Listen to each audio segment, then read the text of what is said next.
나만의 돈 버는 시스템이 무엇인지 파악하라. 자신의 돈 버는 시스템을 관리하고 통제하라. 그러면 돈은 자연스럽게 굴러 들어올 것이다. 월급쟁이의 돈 버는 시스템 첫째, 지출을 통제하라. 월급쟁이의 경우는 매월 정해진 날에 정해진 금액이 들어온다는 장점이 있다. 또한 매년 어느 정도의 급여 인상도 이루어지고 승진이 되면 수입액이 점핑되는 장점도 아울러 있다. 하지만 이렇게 입금되는 금액은 본인이 정하는 금액이 아니고 회사가 정하는 금액이다. 그러다 보니 아무리 열심히 일을 해도 월급을 더 받지 못하고 적당한 게으름을 펴도 월급은 꼬박꼬박 나온다.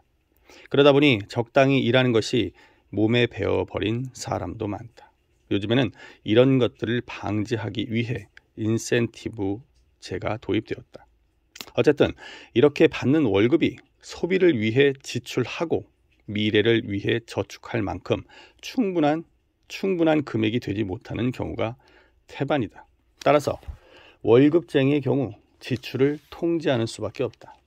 돈이 들어오는 구멍은 한정되어 있는데 나가는 구멍이 크다면 금방 돈은 다 새어나갈 것이기 때문이다.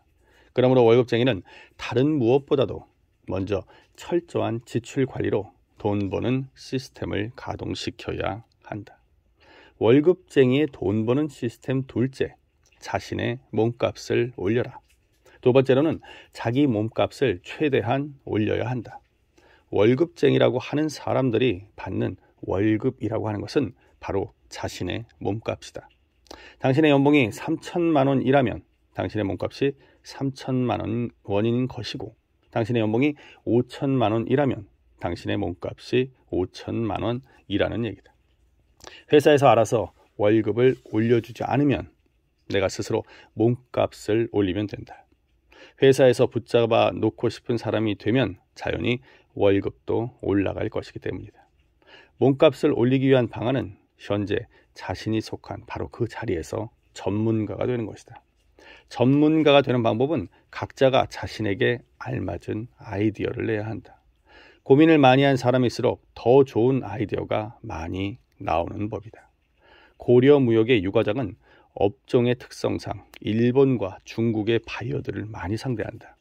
유과장이 처음 상대한 바이어는 일본인이었는데 말이 제대로 통하지 않아 아주 애를 먹었다. 이에 자극을 받은 유과장은 외국어 학원에 새벽반과 점심반 이렇게 하루에 2번씩이나 학원을 다녔다.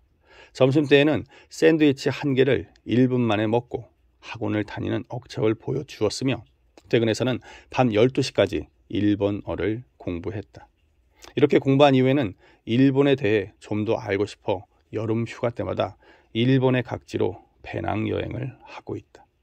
그가 가본 곳만 하더라도 동경, 요코하마, 니꼬, 하코네, 교토, 나라, 고베, 오사카 등 웬만한 지역을 다 돌아다녔다.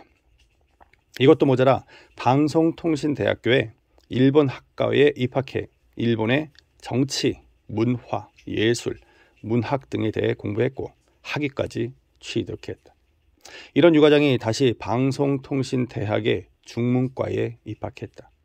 방송통신대학교의 출석 수업은 한 학기에 일주일밖에 없고 그나마 저녁 7시부터 있기 때문에 근무에 지장을 주지 않는다고 한다. 더군다나 이 출석 수업도 시험으로 대체가 가능하기 때문에 큰 부담이 되지 않는다. 명문 대학을 나온 유과장이 40을 바라보는 나이에 다시 방송통신대학교 중문과를 다니는 이유는 앞으로 갈수록 중국과의 무역 거래가 빈번해질 것이라는 판단 때문이다. 회사에서 일본통으로 통하는 유과장이 중문과를 졸업하면 중국통으로도 통할 것이다. 유과장은 어학이라는 아이디어를 냈지만 사람에 따라서는 더 좋은 방법도 얼마든지 있다. 하지만 중요한 것은 누가 그것을 실천에 옮기느냐 하는 것이다. 월급쟁이의 돈 버는 시스템 첫째, 빨리 종잣돈을 만들어 재테크에 투자하라. 세 번째로는 최대한 빨리 종잣돈을 만들어 재테크에 투자하라는 것이다. 월급을 저축해 10억을 만드는 것은 일부 억대 연봉자들이나 가능한 얘기다. 동원증권 이대리의 경우에서도 보았듯이 저축만으로 10억을 만드는 것은 거의 불가능하다. 따라서 최대한 빨리 재테크의 길로 접어드는 것이 좋다. 빠르면 빠를수록 좋다. 그렇게 재테크 마인드를 열어두고 있어야지만 기회가 왔을 때 잡을 수 있기 때문이다. 설령 지금 돈이 없더라도 재테크에 대한 공부는 소홀히 하지 말자.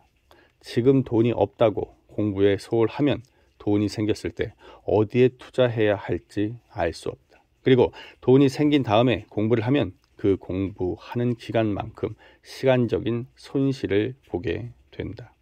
공부를 못하는 사람의 특징 중 하나가 꼭 시험이 닥쳐야지만 공부하거나 시험을 보기 전날 벼락치기 공부를 한다는 것이다. 영어 시간에 수학 공식 외우고 수학 시간에 영어 단어 외우는 사람 치고 공부 잘하는 사람을 본 기억이 없다. 재테크에 있어서 벼락치기 공부는 절대 성공할 수 없다. 월급쟁이의 돈 버는 시스템 넷째, 맞벌이를 하라. 마지막으로 맞벌이를 하라는 것이다. 백지장도 맞들면 낫다고 월급쟁이의 수입에 배우자의 수입이 더해진다면 큰 도움이 될 것이다. 그래서 가능하다면 배우자의 도움을 받는 것이 필요하다. 자영업의 경우와 비교해서 급여 생활자들의 배우자는 아무래도 시간적인 여유가 있기 때문이다. 경기도 김포에 사는 김형경 씨는 독서회를 운영하면서 집안의 경제력을 키운 경우이다. 아이를 어느 정도 키워놓은 다음 김 씨는 부업거리를 찾기 시작했다. 그렇다고 굿을 100개를 꿰면 100원을 주는 그런 일은 하고 싶지 않았다. 김 씨는 부가가치가 높은 일을 원했고 그 와중에 독서 지도사라고 하는 직업에 주목했다. 김 씨가 이 직업에 주목한 가장 큰 이유는 책 읽기를 좋아하고 아이들을 가르치기 좋아하는 본인의 적성과 맞아떨어진다는 점이었다. 또한 프리랜서로서 어딘가에 얽매이지 않는다는 점도 매력으로 생각되었다. 그래서 김 씨는 이화여대 교육원에서 독서교육 전문 교육과정을 1년에 걸쳐 수료한 후 낮에는 김포시의 여성대학에서 초등학생 독서 지도에 대해 강의하고 초등학교에서는 방과 후 독서 지도를 해주었다. 내친김에 논술교육 지도자 전문교육 과정도 이수해 논술지도 과외도 병행했다. 또한 중앙일보사에서 운영하는 NIE 과정을 이수해 NIE 교실을 운영했다. New Paper in Education 과정.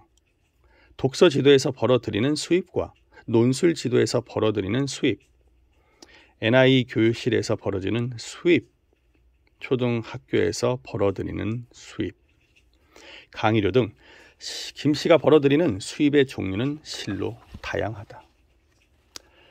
원체 억척 같은 성격이라 4-5 군데에서 일을 하다 보니까 일주일 내내 쉴 틈이 없지만 그렇게 벌어들이는 수입이 남편 수입의 2배가 넘는다. 그러다 보니 김 씨네 부부는 억대 연봉자가 부럽지 않다.